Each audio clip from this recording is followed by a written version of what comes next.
Welcome to Kitchen Table Tangles. My name is Rick. Hi, I'm Maria, and today we're going to show you some dingsplatz. So you could think of a dingsplat as if you had a tangle in your hand and it was Oh, a still couple of moist tangles, and and they you were a shook little them bit up wet, and we shook them up, and just threw dropped them it on on the the paper. table. This would be a dingsplat. So a dingsplat starts with this curly Q kind of enclosure, right, Rick? It's an Yeah, sort of enclosure. like a lowercase cursive E's just Yeah. going around a circle. And you start out, you're going to have to practice those so you can get really good at swirling them around. And then all you have to do is make sure that they meet up at the end, But you can see it doesn't matter if they're little or or big, if they're big. or in the middle, or not. What this does is just create a canvas for you, a smaller canvas to work in. And we're going to just add things to them using our friends Aura and Hollabaugh, and we'll see where this goes. So right So now, I'm just sort of auraing that outside line, and I'm going to now aura those little loops just to create framework. That's what a dingsplat is basically, is framework. But it's really easy. You don't have to think about it too much. It's kind of fun. and it's related a bit to dingbats, which is a typographical device that is the inspiration for this name. Little small items that we've used in Zentangle before. So I'm going to fill this dingsplat But with a floral type thing. I don't know if this has an actual name to it.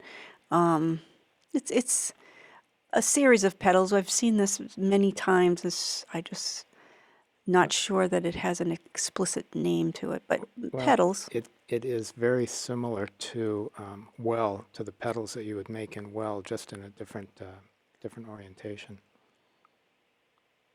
And they're just going to fill up this particular dingsplat. And Drawn in a Hollabaugh fashion. yeah, yeah. We're going to add some detail to this. I'm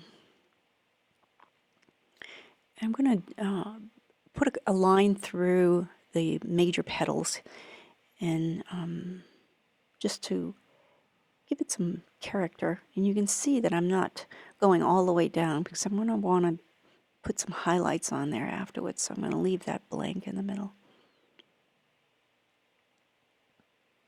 And in good Zentangle fashion, always turning your tile.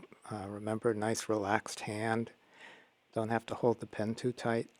And I'm doing this thing called enthatching. I think we brought this out on another tangle recently. Just adding some depth with the pen as opposed to the pencil. And it has just a bit of a different look. It's sort of classic shading with a pen. And you can see that I'm adding a little love here and there, going over the lines that already exist. I do that a lot in my work when I'm between thoughts. I always tidy up and go over the lines that I think should have more accent. And I'm going to add a little border around this splat. So I'm adding dual lines and an aura.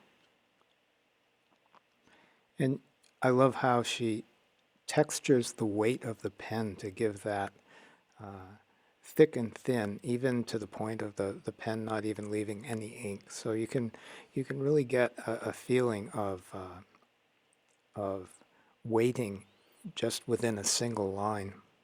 So I'm just putting down some basic perfs, which is my go-to border. I just love the looks of it. It's just simple, and it gives it a little volume and a little curves. I love that. And notice how tightly they're nested, like pushed right up into each other. And I'm not being very careful about them being round at all, just that they fit in there. Yeah, they Nice. look like peas that grew in the pod. Yeah. And I'm putting another row of perfs, but this one, I want these to be a little more exuberant, just to give it a not as bordery look, so have all different sizes and things. And that little touch you'll see of filling in between them is really adds to the pattern and the contrast, and you can, it's just a really neat touch. Here we go, we're getting there. A little love. And I think I'm going to put an aura around the whole thing at this point, just to tie it all together. And I kind of like to add some little doodads here and Well, there. it is splatted, so I guess It is that splatted, and so expect to have little tiny splats here and there, that unexpected little things, because the auras just can't hold it together and splat at the same time, right? I'll go with I that. like that. Dingsplatz usually has a Z at the end. I'm not sure if it would go to dingsplat as a singular noun. Yeah. I'm not sure. Got to get the Z in We have to there. think about that. But notice how closely she's auraing, and the different widths of the aura just adds a little bit of character here.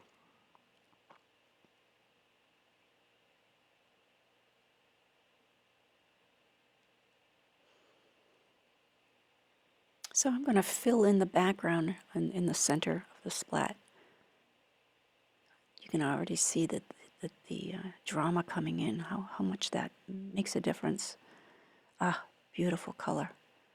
Gives you an idea of what that color really is, because when you just see it in a small line like that, you don't appreciate the depth of the color. How pretty, look at that.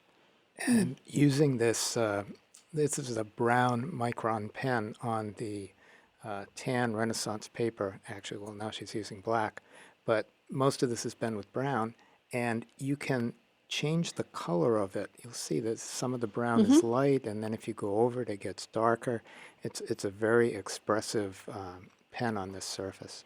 Yeah, I decided to add a little black just for contrast, and we just did a whole class on contrast, so I have it in my head. So now these little tendrils, or what would you call those things? Little seeds. I wanted them to come alive, and by putting that crescent moony shape just to one side, it's giving it a little bit of movement, like it's spinning or something. We're down into down into the tunnel of Spinning and yeah, splatting. That looks kind of cool. yeah. Oh, going back in the black. Adding some drama in the middle there.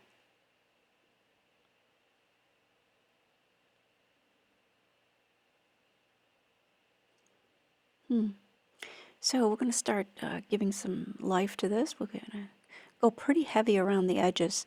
I didn't put the pencil over the brown because it didn't show very much, and it was still a little bit wet. So I just put the pencil on the tan. And also notice how sharp, a couple things, how sharp the pencil is, and how it's pointed exactly to the edge that you want most precise. So she's turning the tile and keeping the pencil at a really low angle as well. So it's not really the background I need to shade so much as the petal tips. And it gave a little puff there in the middle. So I'm also going to add some shades on all of those perf borders, just to give them a pearlescent look, like a gray. What do you call those pearls? The natural pearl, The freshwater the pearls. freshwater pearls has that look, and they're not quite round. They're a little bumpy, humpy and bumpy. Gray pearls, like a gray pearl. And then, of course, the tortillon. Yeah, so the magic tortillon, and just bring that to life. Pretty. How much fun is it to add these shades and watch it come alive on the screen.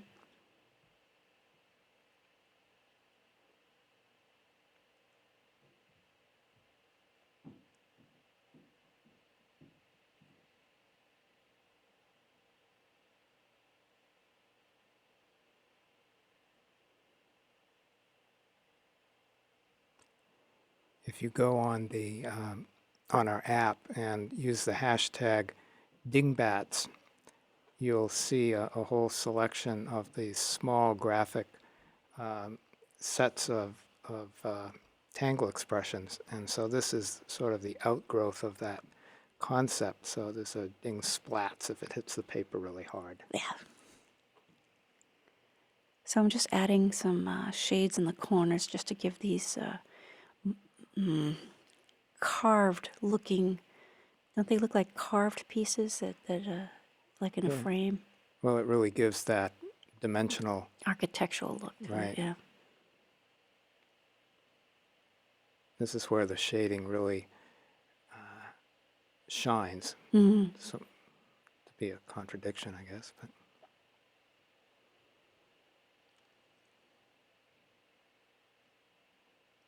and one of the neat things about the tan Renaissance paper is that so far we've added darker shades, whether the inks or the graphite. But the beauty of this paper is that you can add not only darker shades, but you can also go lighter as well. So I think I'm going in with the black pen, just bringing it out a little more, giving it some more contrast right there. That's with the black 01 micron. Those little touches really increase the sense of depth and separation with that flower. Well, sometimes I think of these things later and you know, go over them. You know, it doesn't mean that you have to go with your first instinct. Adding a little highlights here with that wonderful creamy General's white chalk. Really makes such a difference. Mm.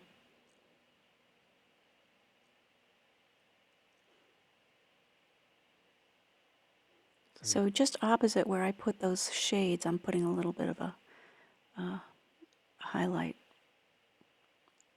And again, it makes no sense in terms of light source or anything like that. We don't worry about that in Zentangle. It's just because we're shading a pattern, we're not shading Right. an object. Well, and there's no up and down, and there's no right and left, so the light works with us in that same way. Mm.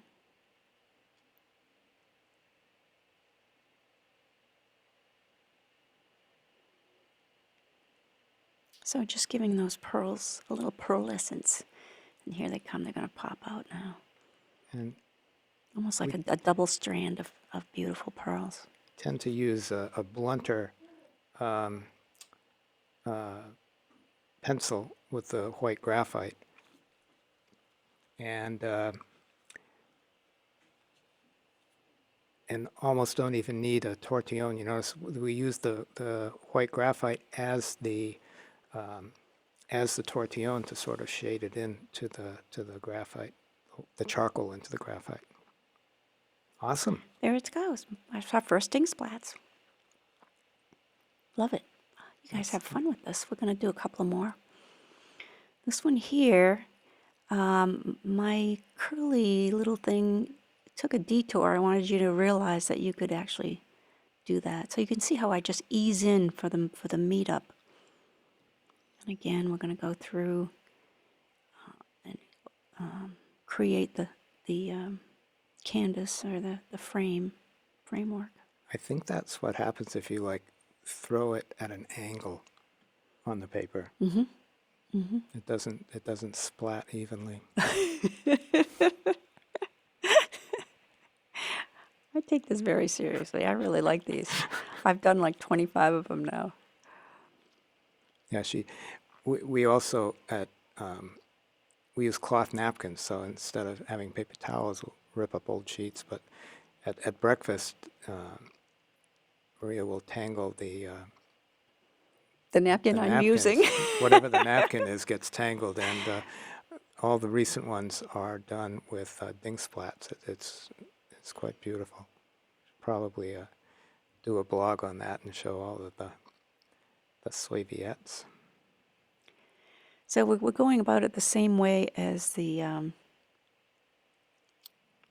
can see I missed one there. I'll go back. I think you get it later. Yeah, I'll get it later. Trying to think of what I'm doing.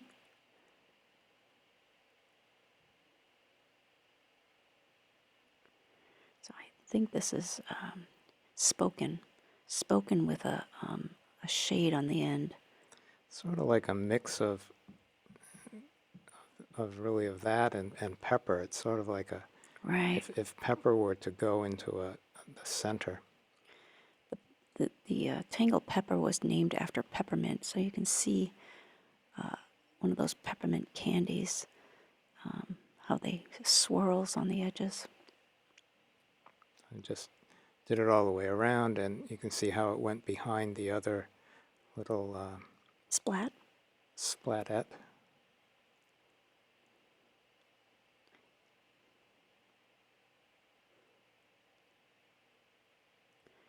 Or is your friend. Just keep doing that until I'm tired of it, and then move on from there. And just putting that little connector in really accentuates the, I guess you call it like a bevel on that. So I'm adding a curvy border here on this one.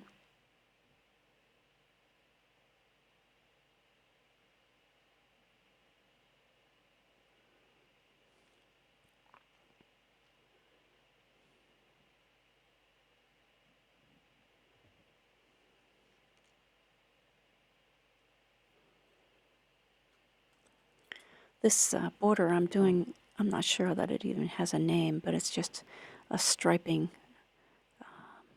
that I just love to do. But I automatically weight it on both ends. You can see the stroke itself is has some character to it.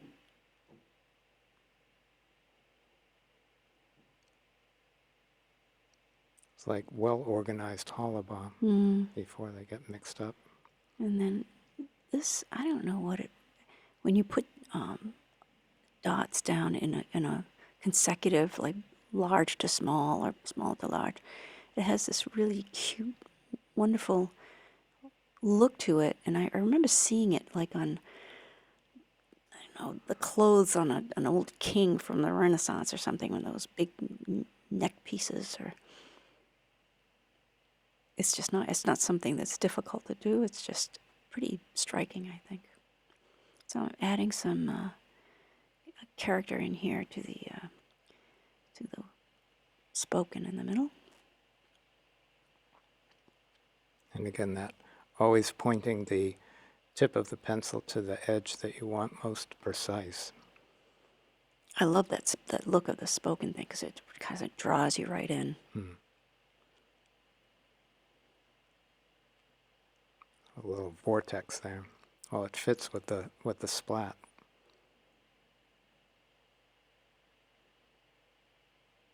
And then once the graphite is down, out comes the tortillon. Spread that around. Soften the edges. And you can see that I did this border frame a little bit different than the last one, just to show you that things can be different. It doesn't always have to be like, one way. So this one here is more of a coloring in than a shade, don't you think? I like Well, that. you're I like that filling look each too. whole Yeah. section there.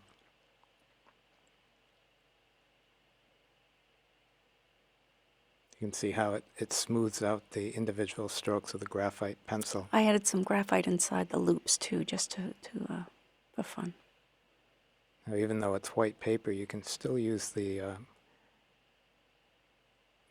white charcoal over the ink, and just get that little highlight up there. Fun. I like that.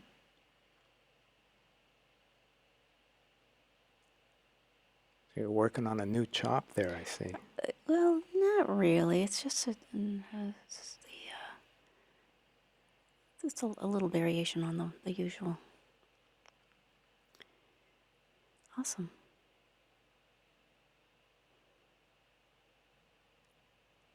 Add some love. I could see that needed some distinction.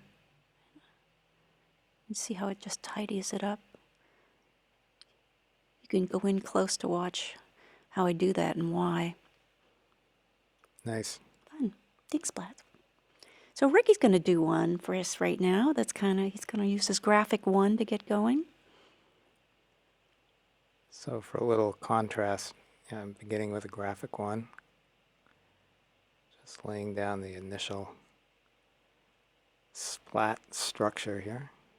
So you might want to take an old newspaper or something and then just go to town and splat all over it just to get used to that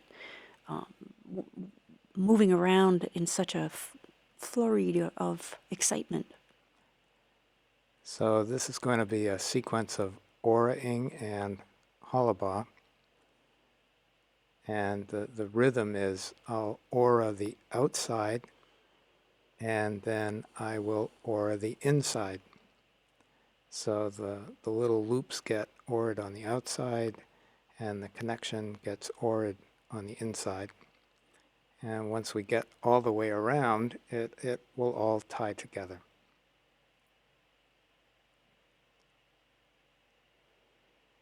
And remember to turn your tile and move your pen in whichever way is comfortable for you as you're working. You go a little bit slower than I A do. little bit. So I think it's really a good thing to see both of our styles, both the designs that we do or the tangles that we do and the way that we do them. And these are just two of an infinite number of approaches. And I think the important part is to see that there is no iconic right way to do this. Right. Think of this as inspiration as opposed to direction, right? Yeah, and so this is you presenting the ideas and the inspiration as they come through you instead of representing something that someone else has done. So Ricky's doing a grid here with some slightly curved lines. I love this. I'm loving it. Yeah? Yeah. So here I'm using the Micron 01 black, and you'll see I draw behind. I actually move my pen and visualize where the line would be and feel it in the air, and then I put the pen down sometimes, like when I'm trying to figure out where it would be if it's going behind something. So I'm using this grid as a reticula, and I'm putting in a fragment. It's fragment T7, and we have a chapter on reticula and fragments this is from our Zentangle Primer Volume 1. And the whole concept is that you take a simple shape that we call a fragment, and so there's fragment T7. But when you do it repeatedly, and you might mirror it, or you might just simply step and repeat it, or if it wasn't like this one is, it's the same way in all four ways, you can rotate it and get different designs, and there's this lovely, what we call a meta shape that appears when you put these fragments together. So this is mirrored, right? Right, this one is mirroring, and you'll notice that this is very similar. It's another way to do the tangle asunta.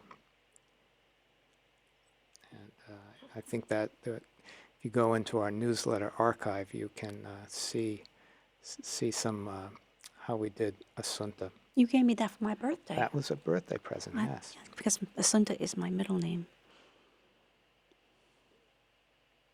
So there's the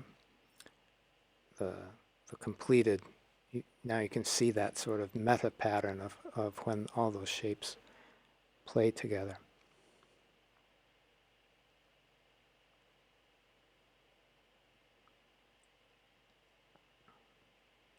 And now I'm making a little change. I'm going to nestle a little orb in the middle of each one.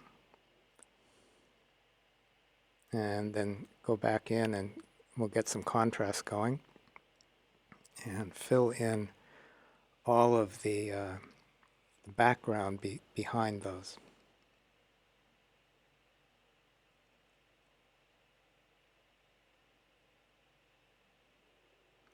And then once that's done, I'm going to stick an orb out in the ends of these, because I'm figuring, you know, if this hit the floor that hard or the paper this hard, how might it spread? So I think this is You're so observant, Ricky. I think right? that's awesome. Yes, I hadn't thought of that, but this is really quite So they're like interesting. pushing their way out there. So now I'm going to lay down some graphite to separate the foreground He actually has a pencil in his hand, but you can't that really was see it. hiding Yeah. there. Yeah. Nice how that puffs right up, huh? Yeah, We don't use the Zentangle quite as often as we should. it's pretty nice. And when you're using the tortillon, you just the lightest of touch. It's amazing. You just I'm using little tiny circles and just moving it around. So now I'm going in and I'm just doing the narrow edges, putting some graphite down. The little tips of the Yeah. shapes. Go back with the tortillon and just sort of tease it out a bit, give it some shape.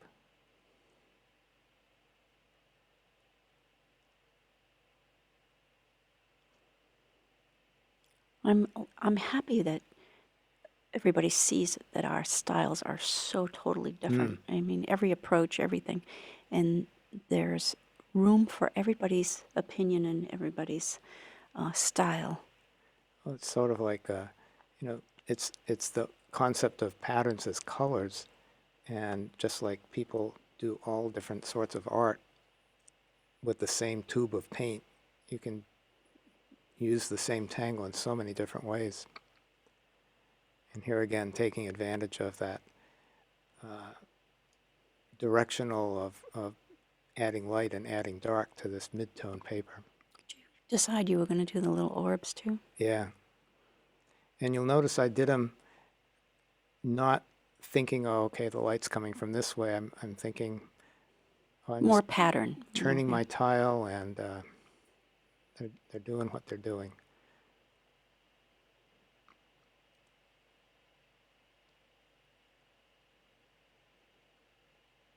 Put some, now I'm using a really blunt one, and that's why I can't see the tip, because I'm holding it more vertically. And I'm using the pencil, the white chalk, both as Ah, that's awesome. putting Look at it it's down. glowing, honey. Yeah, Look at and that. then, you know, feathering it like I'd use it as a tortillon.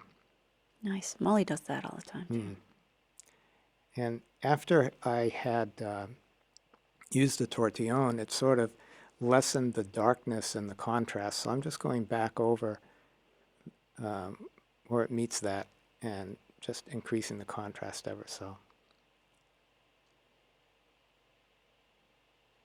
Beautiful. Love it. Look at that. Looks like you can see right through it. I have to find a place for my chop here. And I like to, if I can, integrate the chop into my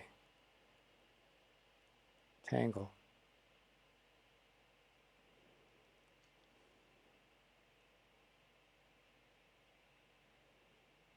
I'll get that in there.